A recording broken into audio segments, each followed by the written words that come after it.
Yo, can somebody tell me what is happening? Way so tough with that bad boy tuck. I'ma get it how I'm living, I'ma walk the walk. Outline my lines, I rap through thought.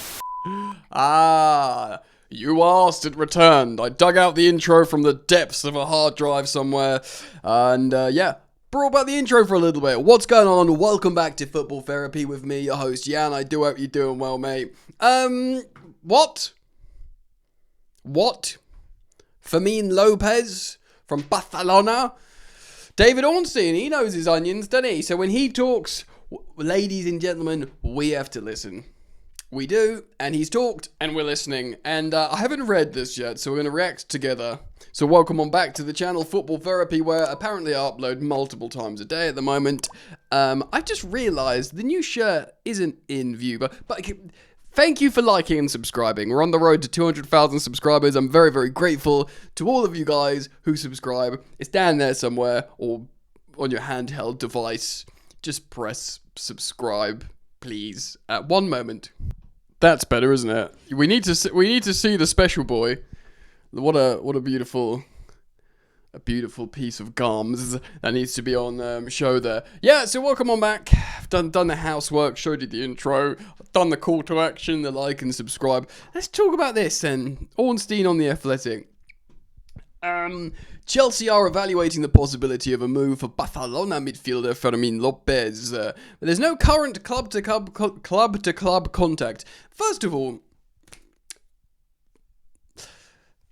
who has spoken to Orney, Big David Orney, and said, publish this. This is some information. Because this is legit. This isn't like just rag headline tabloid. Some geezer with a Twitter account said it. Chinese whispers somehow has ended up in a headline somewhere. Ornstein speaks. There is a reason for it. He is very, very careful with his career. He decides meticulously what to publish and what to write and when. So this will be a very serious situation.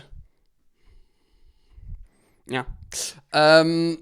The Premier League side are in touch with the players' camp as they explore attacking options in case of exits, given Barcelona's depth in that position. His current contract runs through till 2029 after the midfield signed a new deal in October 24, which extended his existing terms by a further 2 years. Before we read on, can I just say, I want Xavi Simons. I've been converted. I'm a believer. I'm a Xavi truther. I've nailed my colours to the mast. Bring him over. He's waiting for the Chelsea phone call. That's what we understand. That's what we think will happen.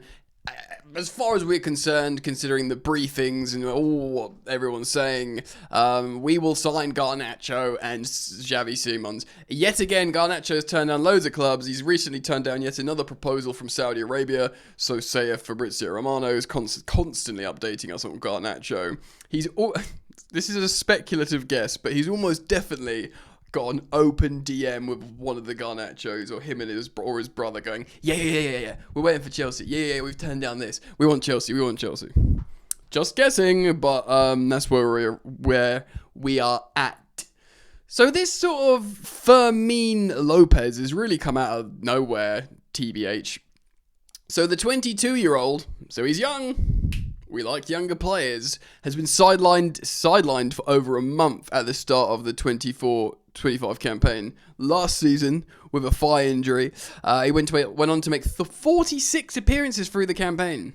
The majority as a substitute, and recorded 8 goals and 10 assists.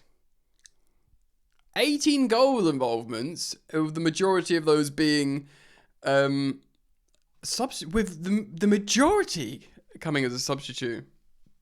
So he might have like 18 goal involvements in like 20 starts or something. I mean, first of all, call to action with you, man. Obviously, once you've subscribed, leave in the comments what you know about Fermin Lopez. I know he's a Barcelona player. I do watch Clásicos. I watched the old game. I watched their comeback the other night because of Rashford, and he doesn't look like he's enjoying a great start to life over in Barcelona. But, my word, maybe he's good, this kid. We can look at the stats in just a moment. That'll be fun. That'll be something nice for us to do. So Lopez scored in 3 of Barcelona's final 5 matches as the season ended in Hansi Flick's side lifted the Spanish title. Ended the season in what can only be described as good form. The midfielder joined Barca from Real Betis, aged 12, so he came through La Masia after a loan spell with the third-tier club Linares in the 22-23 season. López broke into the Barca first team, scoring 11 goals in 43 appearances under Xavi. Again, better than 1 in 4. That is precisely 1 in 4, is it? Probably some off the bench as well, under Xavi Hernandez. Chelsea have added 6 players to Enzo Maresca's first team squad this season. Take a deep breath. Asugo from Sporting. The only midfield arrival of Kieran Dewsbury. Oh, so he's saying he's not listing them. Thankfully. He's saying Asugo is the only midfielder to join, despite the exits of Kieran Dewsbury-Hall, Carney Chukwuemeka, and Leslie Ugochukwu, who have all left on a permanent basis. By the way, Carney has now been made official. Chelsea have done, the thing, goodbye message. He's done a goodbye message. We wish him all the best. By all accounts, it's actually quite a good deal for Chelsea. In the end, it doesn't even matter. Lopez made his senior Spain debut as well in June 2024 and has since made one further appearance for the European champions. We've got a European champion Spanish international in Cucurella, who's recently extended his contract as well. We don't know the details of that, apart from he himself saying, yeah, I've extended. Just not public. I mean, we don't know the deets. Do we need to know them? Probably not. We're just happy he's happy and he's playing well for Chelsea, I'd say. Right, let's land this and then talk about the player. Flick's side are well stocked in central midfield with Pedri, who's absolutely different gravy granules, that boy. Frankie de Jong, who actually has become such an interesting player, Frankie de Jong. They signed him, he's on huge wages. They spent like 2 years trying to force him out, whether it was to Man United or indeed other clubs. The fans were saying, you're just stealing our money, we can't register other players, you need to leave. Oh, actually, you're very good, come back. Oh, no, you're integral, you're important again. Mental. And he all along was like, I like it here. I like living in Barcelona. I think his missus is very happy there as well.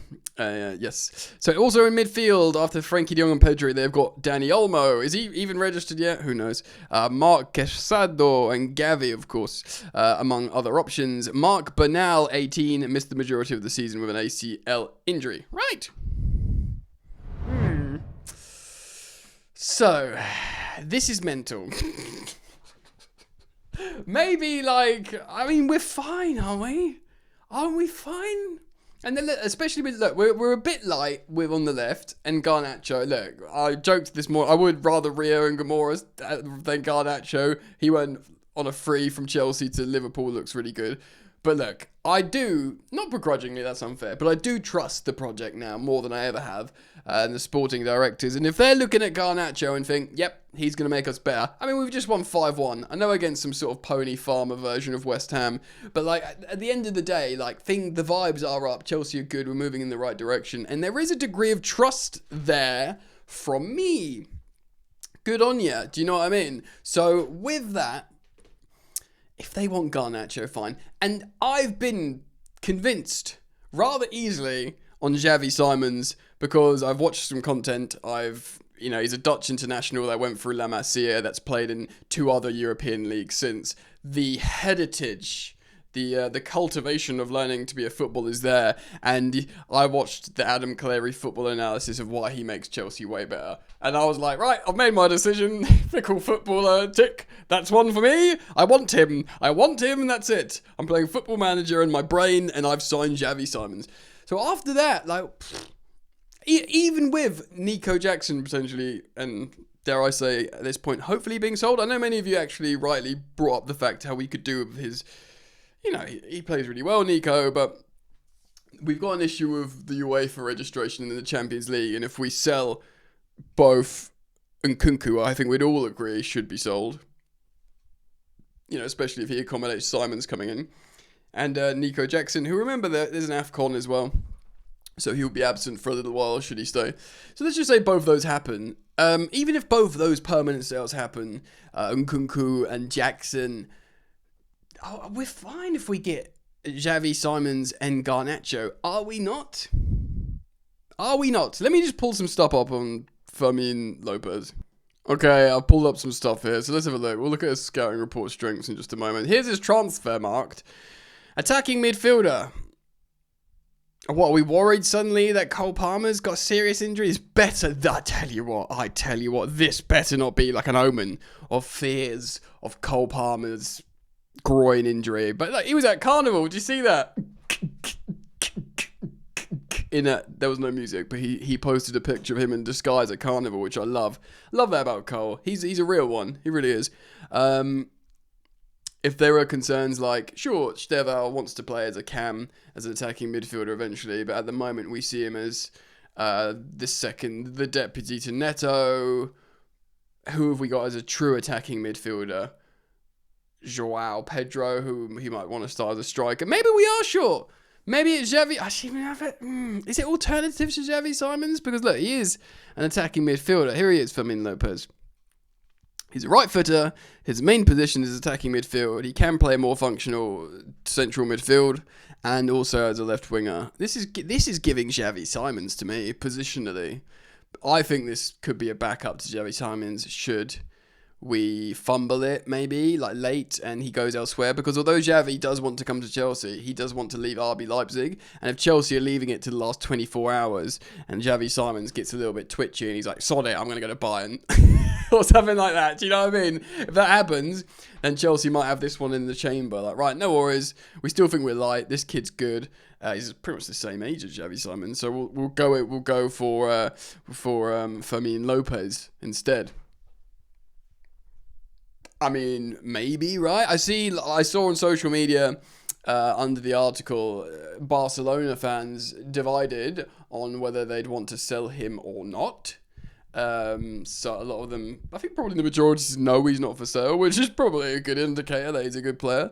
Let's have a look at the strengths and his scouting reports. So this is compared to attacking midfielders and wingers. Nothing crazy. Nothing in the above the 95th percentile here. So assists, he's in the top 5% for attacking midfielders and wingers in Europe, which is good, obviously. But it's not crazy good considering you're playing for Barcelona and it's per 90, and if you come off the bench and you've got high productivity against tired teams, that can usually be inflated, not deflated. He dribbles, number of unsuccessful challenges plus number of dribbles, tackles. Yeah, so he's the way he tackles dribblers, straight corner kicks. I couldn't give a so-and-so about that. Non-penalty expected goals and non-penalty expected assists. 0.69 per 90 minutes. Again, that's a strong return for an attacking midfielder, and he's in the top 10% for goals and assists. And like, look, there's a lot of good stuff here. If you look, it plateaus, which means he's good at lots of stuff. It doesn't drop down into like a bad color into ages. So like, he's not amazing. He's not like the top of the pops for anything in particular, but that is across the board. Look at that. That's like a solid green line. So that's probably a player that scouts and people look at and they go, yeah, you can do it all. So I'm going to call out to the football hipsters, the football perverts out there. What do you think? Is this, because there'll be some fans, football fans, Chelsea fans that go, surely not, that's well exciting. That I would just really like Fermin Lopez. Like me, when I got terribly excited when we signed Wes Fofana and Cole Palmer. Because they're players I really liked personally. Palmer turned out amazing. I still think Wes Fofana is an amazing footballer. I get a lot of grief from you guys for bigging him up all the time, but it's just, we all have our preferences, don't we? Yeah, so let me know your thoughts, man. Please do leave them down in the comment section below. I'll be very keen to have them, join the fun, like and subscribe. Road to 200k, similarly road to 20k on this little fella, the second channel where I also upload daily. It's different settings, so you might dig that. Search Football Yannick on YouTube. Keep it locked, friends. I get a new microphone tomorrow, that'll be fun. Alright, peace.